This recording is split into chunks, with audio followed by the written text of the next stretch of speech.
every single restoration business owner, especially those that become successful, they clearly have an edge. They clearly got rewarded for something, but they need that second counterpart that has something that they don't. And then when you combine those two together, it's huge. When you're looking for people like a second man in command, or you're looking for your right-hand person, you want to find someone that fits and fills some of the weaknesses you have. If you don't have a right hand yet, not that you have to ever have one, like we're not telling you do, but I promise you, if you can find that counterpart and you add them into your business, what happens is it might be 1 + 1 = 3. Sometimes it's 1 + 1 = 100. When you find somebody world-class, they're hard to come about, so you find every single reason possible to work with them. We've promised our viewers something, and we have to deliver on that promise. We're going to talk about 5 things that are common trends that hold restorers back, and maybe the antidote.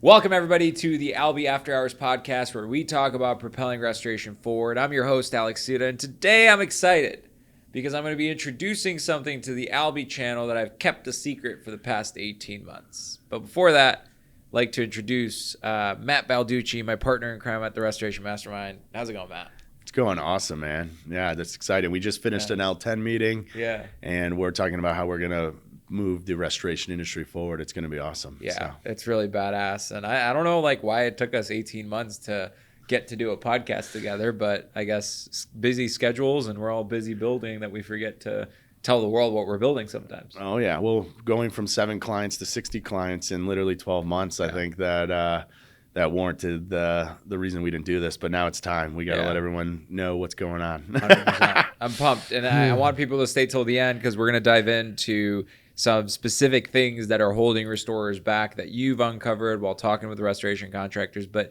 I think to kind of frame up the conversation, sure, like an intro of our relationship would be good. But at the very beginning, I think the coolest part of our relationship is the fact that, I only CEO one business, which is Albi.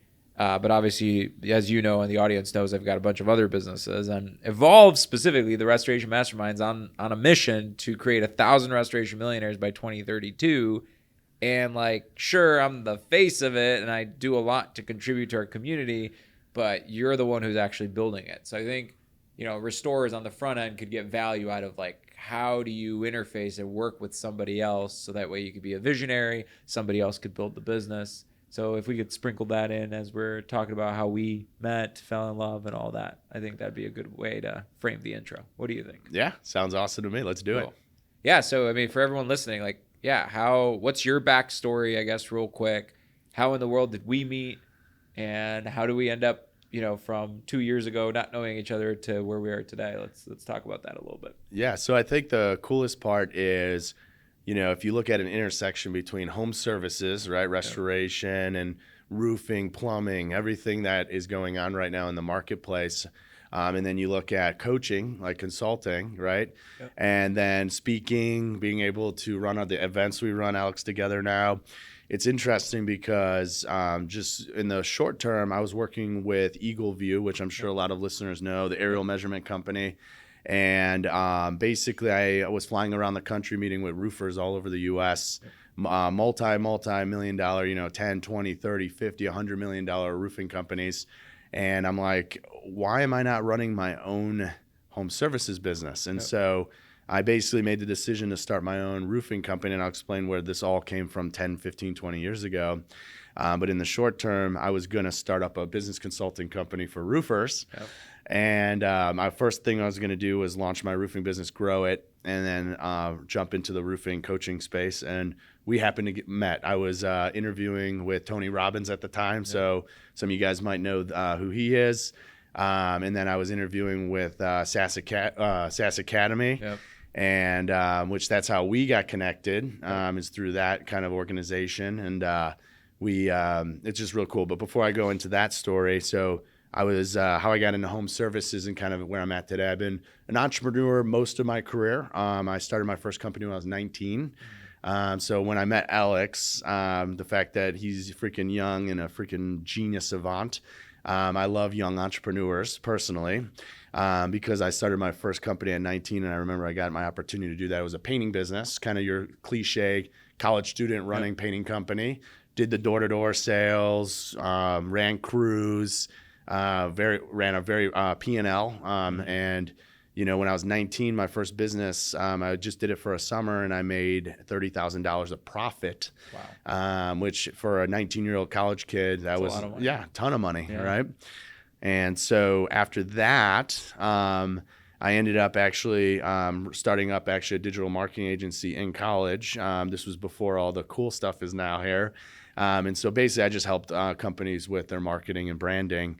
But then it's funny, I almost said COVID hit, but at that time, so I guess I've been through a couple interesting scenarios, but the market crashed, and unfortunately, a lot of my clients left. So then I stepped into the corporate world for about like a year, killed it at some sales organizations, and then I said, you know what, why don't I go consider running a larger painting business? And I ended up going back to the company. I grew that company over 7 years. We went from zero in business. So, and when I sold it, we were doing just under $3 million in revenue. Nice. And, it was a good exit. But after that, I got burnt out like many probably restorers are watching from home services, primarily the production side. I also didn't have great coaches. And so if I had coaching at that time, maybe I would have, made some different decisions that didn't burn me out. But I went into the fitness world, and back then I was doing bodybuilding. I was a lot leaner, but we should throw a picture up, Joe. Lean. Don't do it now. No? But well, I'm working on it and getting back into that good shape. But basically, I went into the fitness world and then landed in coaching and consulting, and I started doing fractional VP of sales and doing consulting for companies, and it was awesome. And so that's kind of how the correlation of all three met, and now we're here, and it's cool because we got connected through Travis Janko, who's a great recruiter. For everyone out there, look him up. He does a great job. And 2.5 years prior to me and Alex meeting, Travis and I connected. I was working as a consultant for another company, and he was actually doing recruiting for our consulting company. And we became close enough. And I remember I was like, hey, Travis, I'm looking for this specific thing. I said, I'm looking for a coaching company that I could work with. That's how I got connected to the SaaS Academy. And then he goes, you need to meet this guy, Alex Duta. And I was like, who's Alex Duta, right? So I Google him, and obviously you see this handsome guy's face pop up. And funny enough is I started watching some of his videos, and I'm like, okay, he is the influencer in the restoration space. He's the Dan Martell of the restoration industry. And then we found out that we both love Dan Martell. That's, again, back to the SaaS Academy. But we happen to live in the same town in Chicago, which is random. We're about 10 minutes apart. And then, in Alex's fashion, which some of you guys watching know Alex, his biggest superpower is speed to decision and speed to action. And so we met on a Zoom call, and then 2 hours later, he's like, hey, can you come in the office? Come in the office. And we start discussing building the Restoration Mastermind. And he's like, hey, I have this beautiful foundation built. I wrote my Restoration Millionaire book. Lots of people are asking for help. Would you be able to come on and help me scale this? And at first, he had this crazy goals, and I had to slow him down a bit. But what we came to is in that 2.5-hour working session together, we actually built out literally the game plan for year one, the financial model for year one. And here's the cool part is we smoked that financial model, and it was a great, first year together. And that's why we're here today. Yeah, no, 100%. It's, man, I can't believe it's been 18 months already. But yeah, I think you said you didn't have pants on for the Zoom interview or something. Yeah. You're like, hang on, let me put some pants on. I'll be right in the office. Yeah. So talk to me a little bit about, obviously you were an entrepreneur your whole life. Now, obviously you've got entrepreneurial ventures, and I would say you're also an entrepreneur still in our engagement at Evolve. But what's it like working within somebody else's ecosystem, or not maybe being the only main character? Yeah, so it's interesting because what you're, I think, alluding to is intrapreneur versus entrepreneur, and I think you can be both. I think there's some folks that fall in alignment with one or the other. There's some people out there right now that are watching that you would never, ever, ever want to be someone else's operator, right? Or never, ever, ever want to, go into someone else's organization, and because it would be too hard, right, to have that relational scenario.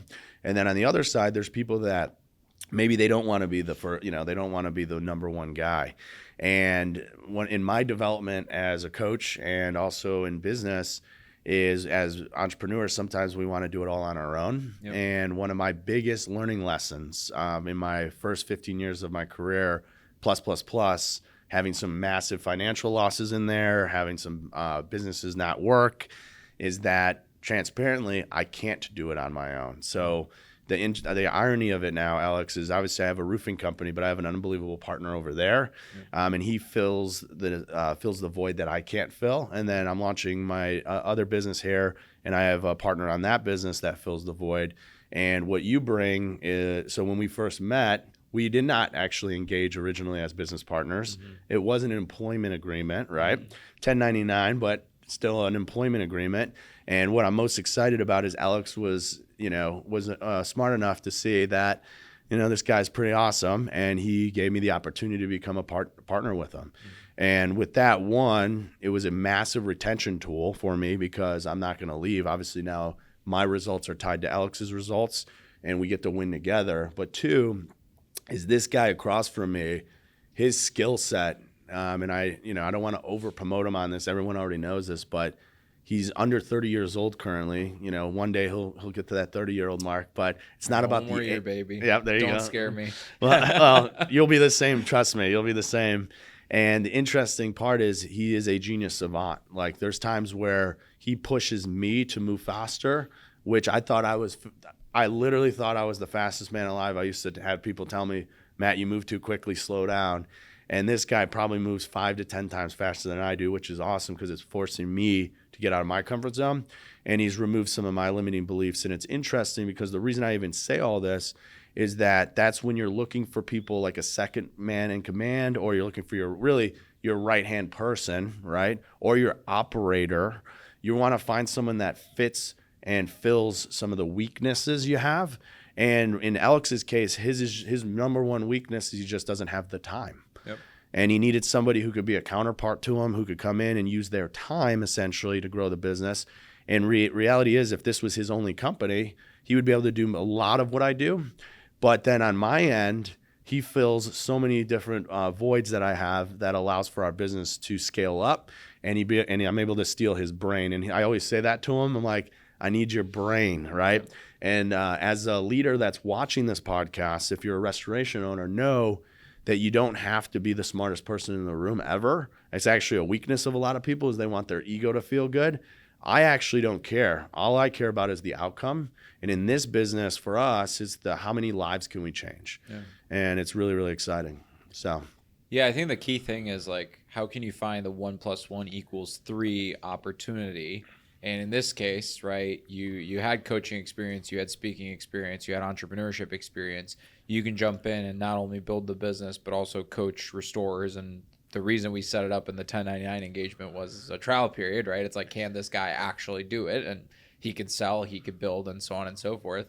But then it's the 1 + 1 = 3 because I had the distribution channel, I had the IP, and so on and so forth about restoration, which you didn't. You combine those two together, and then you get this ecosystem that just blows up in a good way. So I think restorers need to understand that too. It's like, every single restoration business owner, especially those that become successful, they clearly have an edge. They clearly got rewarded for something, whether it was lead flow, like we think of some members in our group, like they know how to shake them trees, they have the plumber relationship, so on and so forth. But they need that second counterpart that has something that they don't. And then when you combine those two together, it's huge. So yeah, no, I think it's awesome. And kind of to segue a little bit into restoration companies, right? Yeah. And I think in this conversation, Alex, where we're leading is some of you guys that are watching who have very nice restoration companies, right? You're already over maybe the $3, $4, $5, $6, $7 million range. And if you don't have a right hand yet, not that you have to ever have one, like we're not telling you do, but I promise you, if you can find that counterpart and you add them into your business, right? And they can step in, a couple things are going to take place. One, even if they do have similar skill sets, Alex can sell. Alex can do all the stuff that we do. But now I'm able to step in and do those, which in turn duplicates his time. And then also what happens is it might be 1 + 1 = 3. Sometimes it's 1 + 1 = 100. 100%. And that's where it gets really, really fun. And then you start layering on a team, right? Yeah. And it becomes great. But the biggest thing for you watching, if you're over in that revenue point, like you don't have to bring a right hand. Sometimes that might challenge you, right? And it might not be the right move.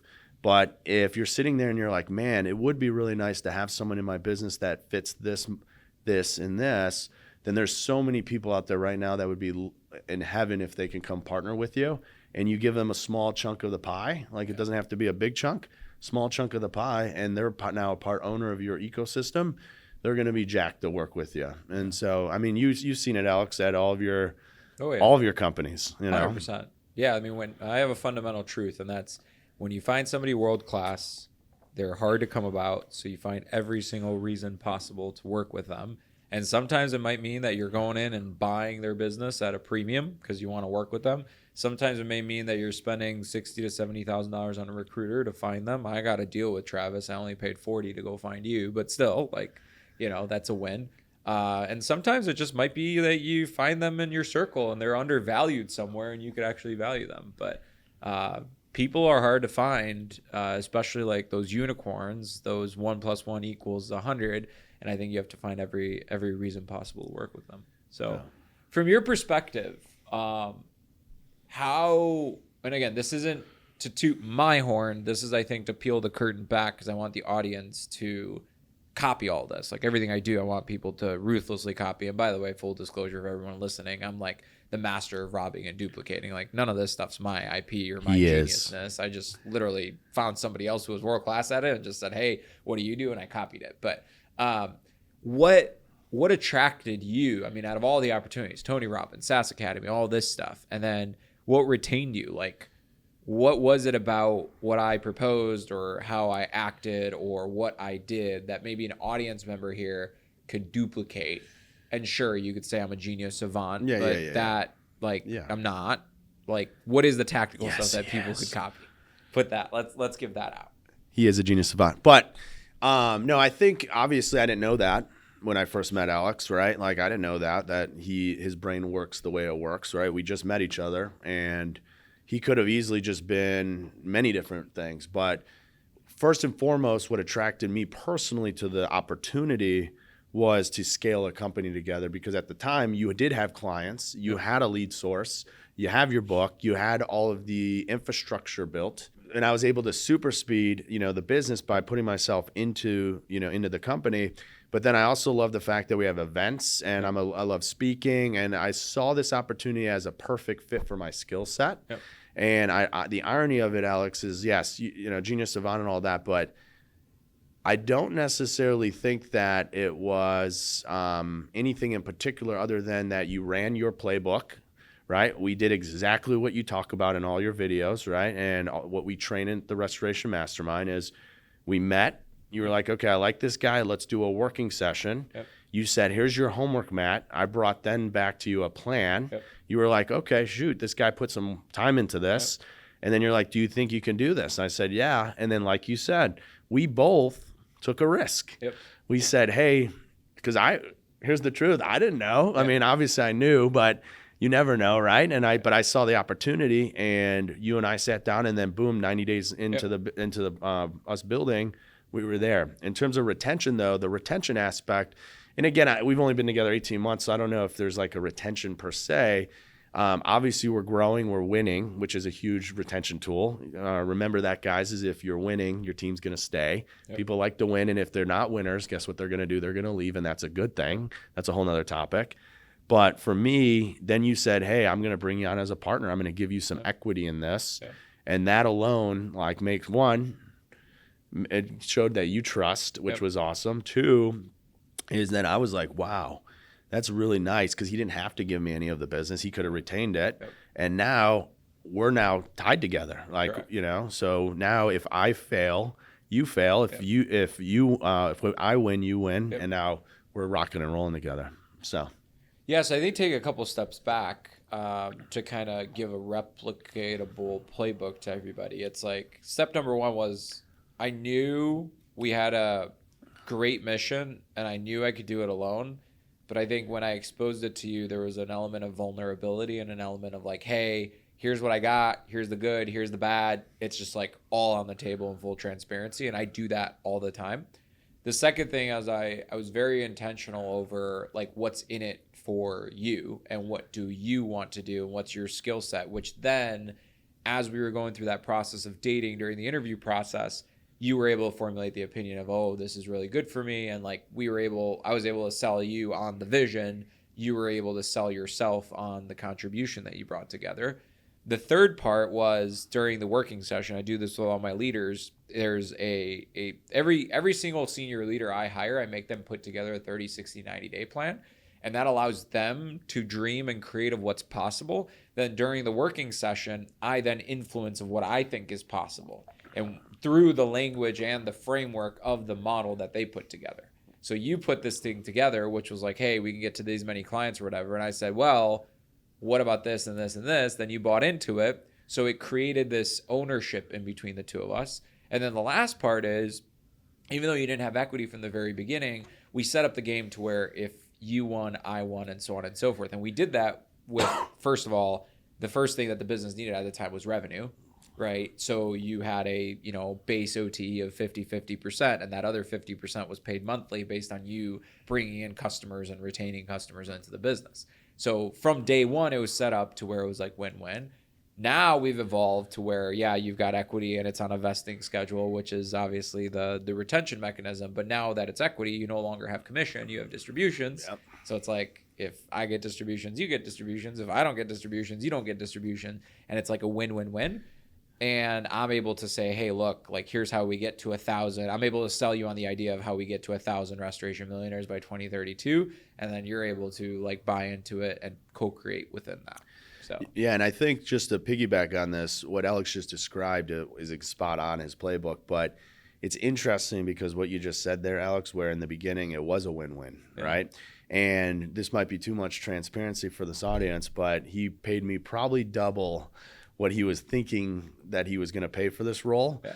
And that's why it's interesting, because sometimes you're going to have a candidate come along and it's going to feel icky. And I'm not saying you're going to have to do this every time, but they might be asking for 20 grand more, but they're the right fit. Oh, yeah. And the risk really is not that big of a risk, because if I would have been bad or didn't fit the mold, you would have been done with me in 60 days. 100%. I mean, I'll be transparent. I paid triple in OTE than what I would have paid for my first. And before you, I had another hire who was a 100K OTE person. So people could do the math. You were 300K OTE at the beginning, right? And like, that person dropped the ball and the business was just not going to hit the impact. I'm like, I'd rather pay money to get the impact done than cheap out and then not be able to deliver on what I want to deliver. So yeah, sometimes everybody listening is like, I hear owners all the time, they're trying to cheap out on leaders, managers, second in command. Like, no, like pay, like create a system to where it's 50-50, right? But like, yeah, if you want a CEO for your $7 to $10 million restoration company or a COO, like, you should be paying $300,000, $400,000, $500,000 a year. And if you make it uncapped, you'll attract everyone. The people working for all the big restoration companies out there, they're capping their top performers at like $500,000 to $750,000 a year. If you come in as a small restoration operator and you give them an uncapped potential, like, they will flock towards you. It's like, fuck, like, at this company, I have $100 million worth of responsibilities. At this company, I have $10 million of responsibilities. At this company, I can make more than this company. So I don't know if you relate to that. Like at Tony Robbins, you would have had $100 million of responsibilities for similar pay, whereas here you had $1 million of responsibilities. Yeah, well, it's very interesting too, because the Tony Robbins comparison, they were already a stable, $30 million coaching company, which is great. Yep. And frankly, it would have been a little bit more of an OT, but if you do the percentile basis, right? And I would not have had any ownership ever. I would have just been an employee in their business model, right? Yep. And there's no judgment to that, but it just ended up being the right move for coming on and working together. And it's cool because I was launching my roofing company at the same time. So with folks in our coaching program, one of the interesting parts is how the universe works, because I built businesses before, sold them, but I literally am living through their business situations still to this day. And year one, my roofing company did $500,000. It was a little side hustle for me. Yep. And this year, I think we're targeting $2.5 million. Yep. And then next year, we're going to go to $5 to $7 million, right? Yep. And so it's really cool because simultaneously while I'm giving feedback, I am actually running the playbooks that we're teaching, and they're working, and people can see it while it's being done. So it's keeping me redundant, or not redundant, but it's keeping me basically in the mode, and I'm actually giving coaching from that, you know? Yeah, this is super valuable, I think, to our group, because like I just sit on the board of an 8-figure plus restoration company. Well, 2 8-figure plus restoration companies, right? So like I'm super high level, right? And these companies are super sophisticated. So a lot of the advice, sure, that I give and stuff might be a lot higher level, but from your standpoint, like you're constantly pivoting, and it's like, dude, like not everybody has a budget to go hire a recruiter. Like, you know, not everybody has a budget to do these specific things. This is how I do it, the scrappy way, or like I'm actually in the weeds in your case, which is super awesome. But let's talk about the Restoration Mastermind a little bit. So what is it? Who's it for? What does it look like? And then afterwards, we'll talk about the top things that you've learned about restorers, and what's holding them back from scaling. Yeah. So, well, the cool part is Alex already knows the answers to these. No, I'm just kidding. But no, the Restoration Mastermind is very simple. He already mentioned our mission, right? By 2032, we're going to have 1,000 restoration millionaires created. And we're super excited about that because it's not about the word million or millionaire, right? Because I think sometimes people hear that and they're like, of course, everybody wants to make more money. Yeah. But one of the reasons we connected is, yes, we want to be rich. Yes, we want to be wealthy. We are rich. Yeah, well, wealthy, 100%. Anyway. Yeah. So already, but from the high level perspective of that is that it's the lives that are changed. 100%. So when you look at millions of dollars going through business, you're talking about employees being impacted, clients being impacted, a whole entire industry being impacted. Yeah. Their kids being impacted. Yep. Right? It's just, I'm getting the shivers right now talking about it because it's so amazing. Yeah. And yes, we coach restoration owners to how to sell, recruit, build their org chart, how to, expand their companies and do all that. But at the end of the day, all of that is for one mission, which is realistically so we can help people change their lives. 100%. And, so, all right. So I'm going to get off my excitement. No, I love it. I want to follow up. I'm so excited. Go ahead, man. I think good people with money do great things. Yeah. I think that the type of people that we attract into our room are very different than your typical restorers. I think that the restoration industry has been riddled with self-limiting beliefs. There's all these like foo-foo things that aren't even really controlling the industry that people think that they control the industry. And I think that like our group is just like a refreshing container of like, no, fuck that. Like we got people doing full retail in the group saying, I'm not going to go chase the insurance company. I'm just going to do full retail.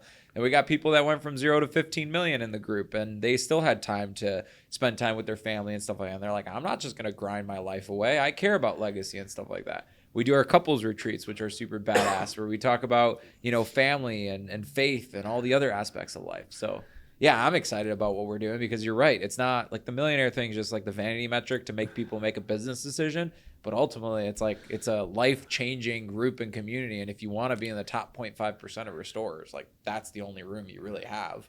And I wish more people would start groups like that. Yeah, and no, it's just exciting, man. Yeah. And we've seen such an amazing, just over the last 18 months, Alex, like the lives that have been changed. And the coolest part is I'm the one who was on the phone with these guys, Yeah. And it's fun because Alex is as well. He does coaching for our boardroom group, which we'll get into.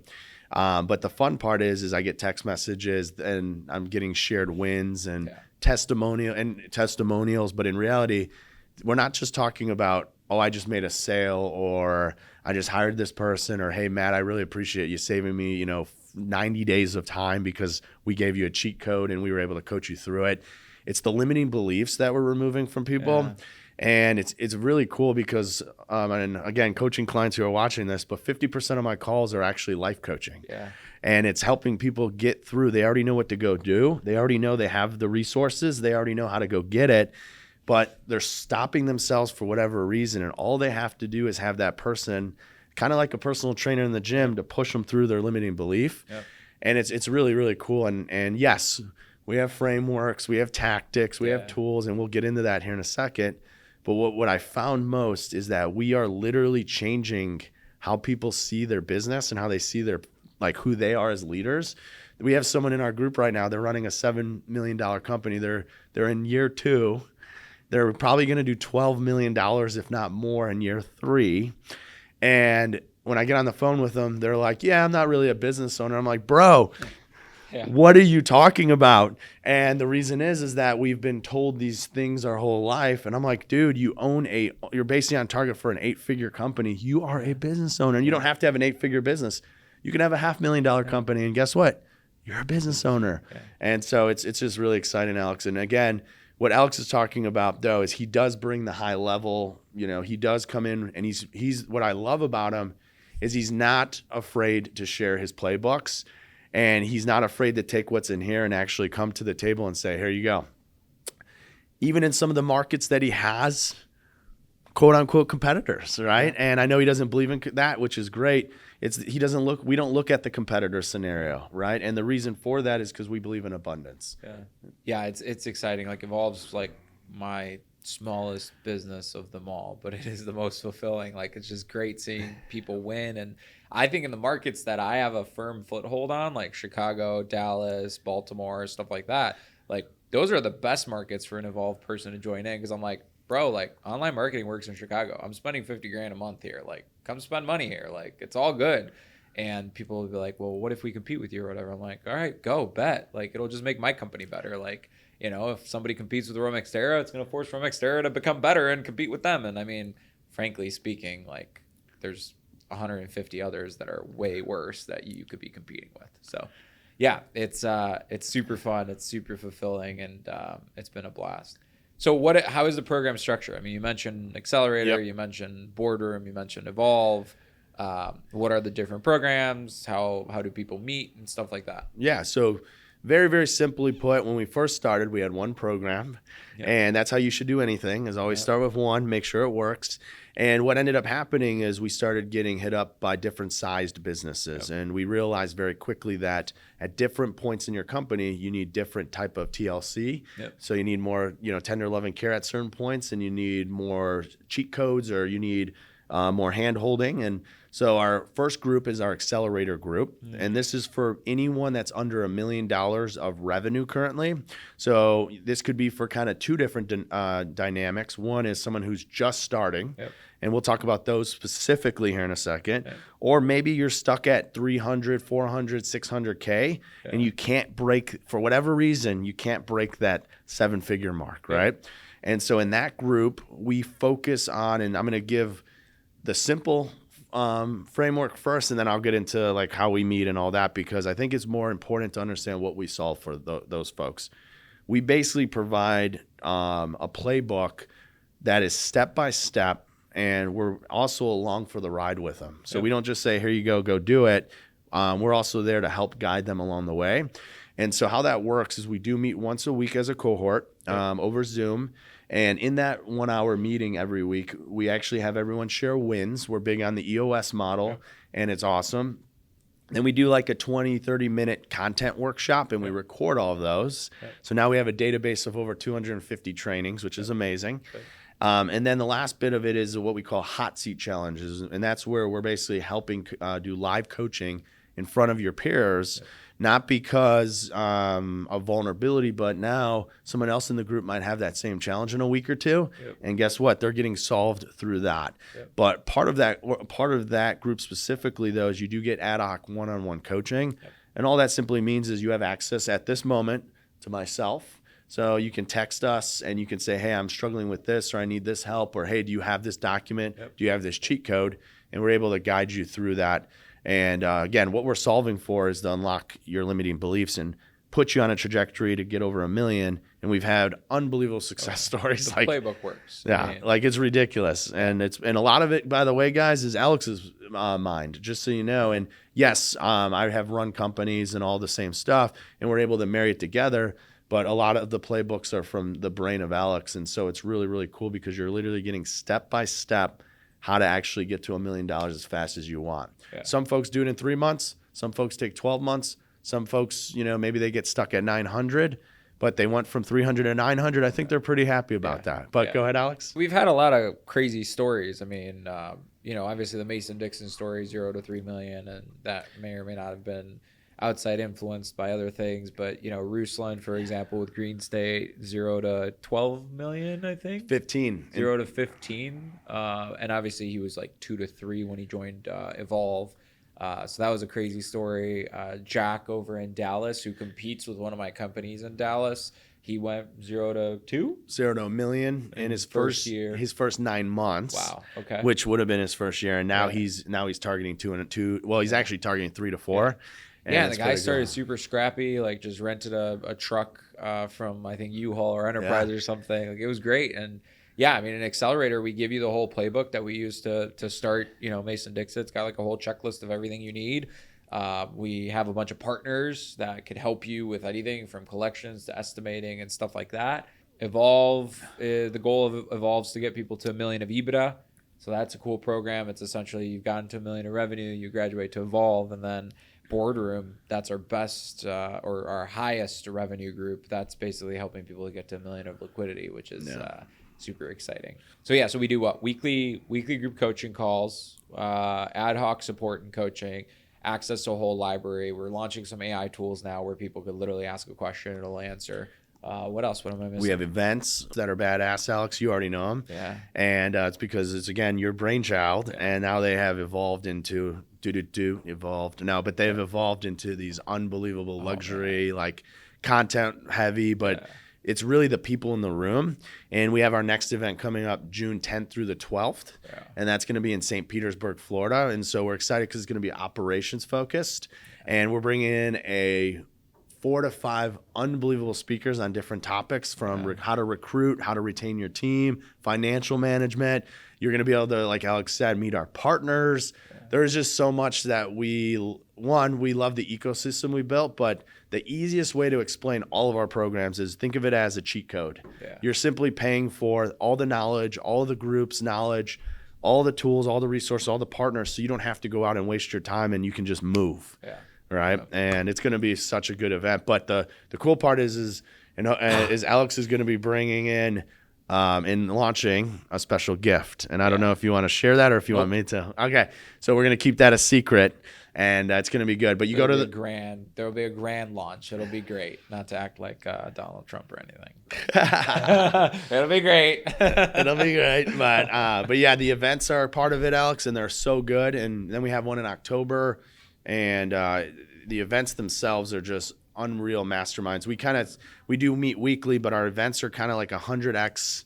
Our 100x basically like back to the 1 × 1 = 3. Yeah. That's basically what our events are. Is you're getting around 60 other restores for 2.5 days. Getting in the energy. Just there's so no good. You go to other industry events, it's just like the sky is falling, right? The paradigm's just like Like you walk into Evolve, like that's what I love the most. It's like the energy, the opportunity, our group's special. Yeah, I mean, one last thing on this is I think the biggest, and this is what I've heard, from talking to hundreds, if not thousands of restores now, but specifically, we usually have 60, 80 restores at our events. And it's really cool because it's the fact that when they walk in the room and they hear the stories of how quick people are moving, it completely unlocks what they thought was normal. Yeah. Because they're comparing themselves to maybe their market versus comparing themselves to someone that might be across the country, but that person has tripled their business. And they're like, dude, I can double my company. If he could do it, I could do it. Yeah. It's awesome. So I think we promised our viewers something. We have to deliver on that promise. And that's we're going to talk about 5 things that are common trends that hold restorers back and maybe the antidote. So like the poison and the antidote to the poison. What do you think they are? Yeah, so we were talking about this before the podcast, right? And we talk about this all the time. Alex comes to me and he's like, Matt, what are people saying on your coaching calls, right? And the irony is that it's primarily falls under 5 buckets. And the first bucket is sales and marketing, right? But in that light, we're going to break it versus sales, remove the word sales out, and let's just look at the marketing framework of business development, going after plumbers, property managers. How should I do it? How do I set myself up for it? Should I go hire a BDR? Should I be an owner-led BDR? Yeah. And we probably talk, I don't know, way more than we need to about business development because it's so relevant to making sure you succeed. So important. And so that's number 1. Go ahead, so Alex. As far as like antidote for that, I want to chime in. I think the game that you choose to play in restoration is so important to your success. And I see a direct correlation between the restorers that win and they're positive and the fact that they own the first contact with the customer, right? So if you deploy a marketing strategy where you can get to the customer before anybody else, specifically the insurance company, gets to them, you will win. And I think the quick thing for anybody struggling with sales is follow the Restoration Millionaire method, where the first thing you should implement is online marketing. The second thing you should implement is referral-based marketing, and you should focus your referral-based marketing on the different fishing holes one by one. So like start with plumbers, then move on into agents, then move on to property managers. Don't go after all of them at once, because then you're going to be distracted and unfocused. So hopefully that's good to give them an antidote to the number one problem, which is sales and marketing. And we have a bunch of content that we could throw in the chat below on the different videos we've done. So so that's, I mean, and you nailed it. And again, if we had more time on this podcast today, I can give you 3 things, right, for that specific topic. But I think for today, a lot of folks that are watching are going to be like, yep, that makes sense. I'm struggling there. I don't have the cheat code, right? And that's what we provide, is the cheat code, because we've done it and trained it so many times, and it's worked so many times, right? So what's number 2? Number 2 is online marketing, right? And again, they fall under marketing, but I see so many restorers that struggle, one, to find an online marketer, and we have great partners in our group, right? And and we refer folks to them to have a cheat code. But 2 is that they don't know how to manage their online marketing, right? And so, from a cheat code perspective, there is you have to treat your online marketing agency as a CMO of your business. And it's interesting because so many folks will hire them and say, you do it, thank you. But then they have no idea. They won't meet with them. They won't hold them accountable. They won't be able to see if it's working or not. And then 6 months in, they're like, wait, nothing's happening, right? So they fire them, and then they go on to another one, and rabbit hole. And they just do it, right? So that's number 2, right? You need it. And I think the other answer that I'll throw in is you need to have a way to track the return on investment, and specifically, I care about how many qualified leads that I get for the money that I spent. And Albi just launched a marketing tool, Albi Marketing. If you're an Albi user, you could get early access there. But even if you use a Go High Level or something, you need to be able to track your ROAS. And actually, Joe, in the description below, let's add in, we did a whole video free for everybody on Online Marketing 101, where we dive into everything, how to manage an agency and all that stuff. Yeah. But cool. What's the third? Yeah. So the third is team building, right? Yeah. And this is a huge topic, because it could be all the way down to your technicians, all the way to what we were talking about earlier, Alex, which is finding a CEO. When should I hire? What revenue points am I willing to take the risk investment wise? And then how do I go find these right people? And I'm sure there's people watching right now that are like, there's no good hires out there. And I'm like, well, that's false, because we see people all the time in our group hiring great people and 100%. Growing their business, right? So that's the third one. And I think the antidote to that is very simple, and again, if we had more time, but there's a playbook, how to put up a recruiting ad, how to actually source the right people, how to reach out to your network, and then how to actually recruit, right? And then once you recruit, how do you onboard them and retain them? But I don't know if you have any other insight into that one. Yeah, let's give the antidote to this one. Just comment below people, and we'll get you in touch with Matt, and you can hop on a strategy session. He'll unblock you for 15 minutes or whatnot on people, obligation free, and that will be the easy antidote. Perfect. Super. Done. What's next? Number 4, right? And so if we're looking at this currently, right, you have business development, which is marketing. You have online marketing, which is marketing. So both of those fall under I need leads. Then you have team building and recruiting, right, which is I need the people to then run the business. And then you have the next one is your financial management, right? Ooh. And this is actually probably, in my opinion, the number one thing we're talking about constantly is know your numbers. Oh my God. The amount of restorers that don't know their numbers, even 8-figure plus, it's fucking bananas. How can you operate an 8-figure business and not know your numbers? Anyway. Well, so it's funny, because what Alex just said is spot on, and this isn't just in the restoration industry, by the way. I've coached business owners in many different industries, and guess what? The number one struggle is when you ask them a question, they're giving you a ballpark, and they're not giving you an exact number. And so the antidote here for some of the folks that are watching and going, numbers, I don't really want to have to know this, is sit down and actually figure out what are the main numbers you need, right? Your gross profit, you should know that. You should know that down to the decimal point.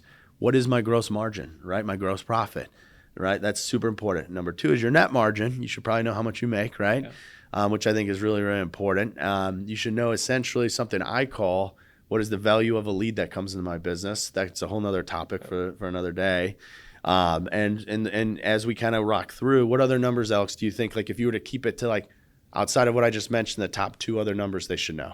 I think it's revenue, gross margin, overhead, because all of that then would go down to profit. So profit would be number 4, and then the 5th one, like you nailed it, but customer acquisition costs. Yep.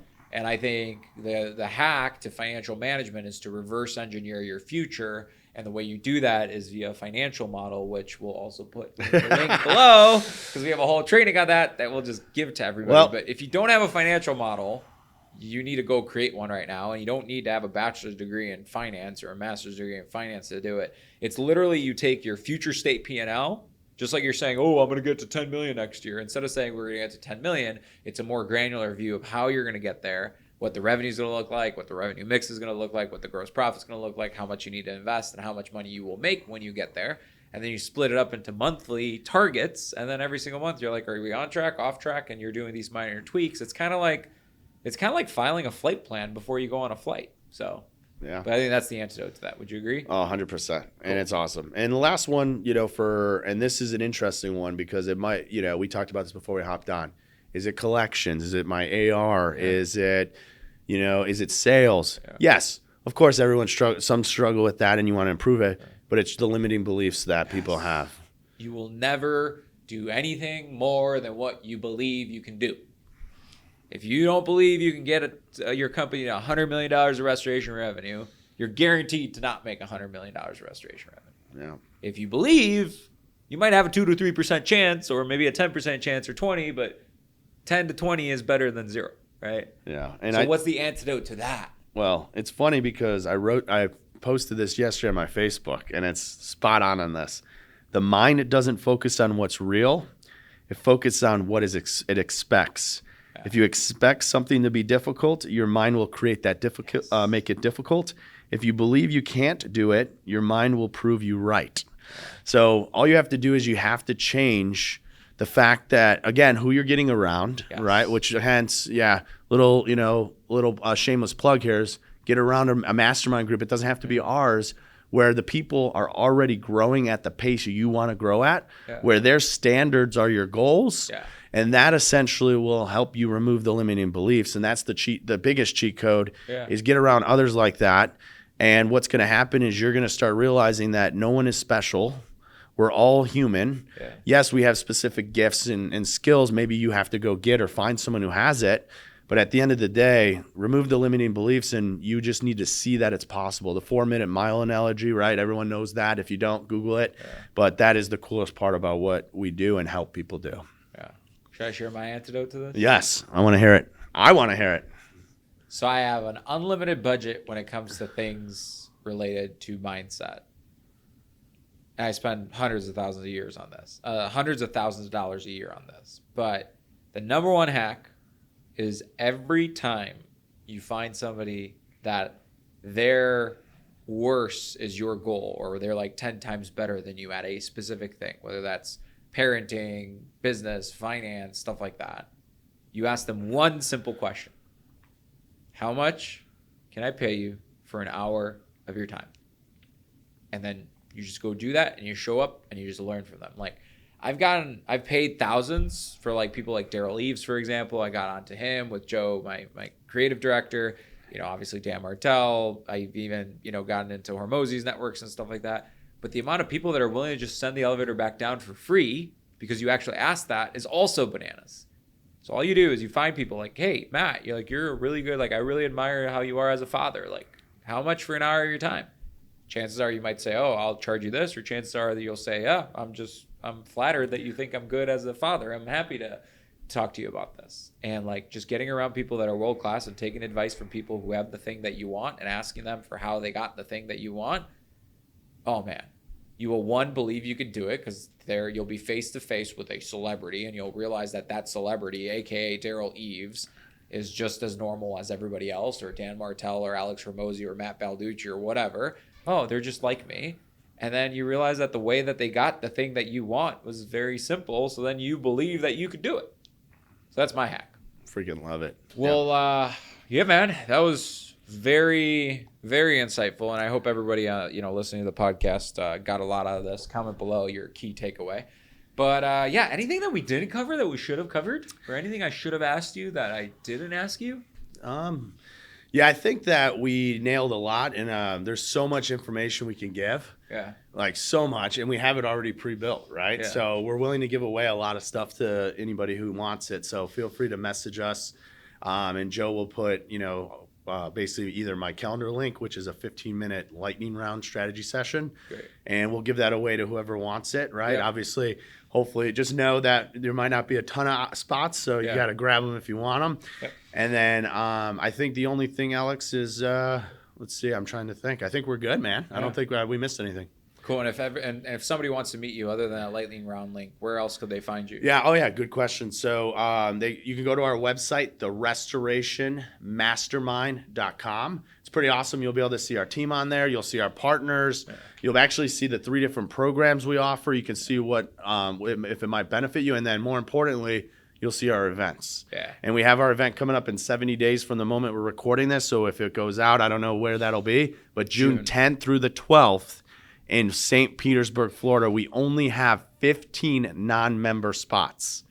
So make sure you sign up. So we only have 15 non-member spots, and so if you want to learn more about our actual mastermind, do the lightning round. If you want to learn more about the event, do the lightning round. We're more than happy to give you love, no matter if you don't want to be in our group or you don't want to come to the events. We're still willing to share anything and everything. But outside of that, you can also message us at the VIP at therestorationmastermind.com. And that would be another way to get in touch with us. And you can say, hey, I have this question or whatnot, and then we'll schedule a call with you. But we're more than happy to help anybody that is in the restoration industry move their business forward. Let's do it, man.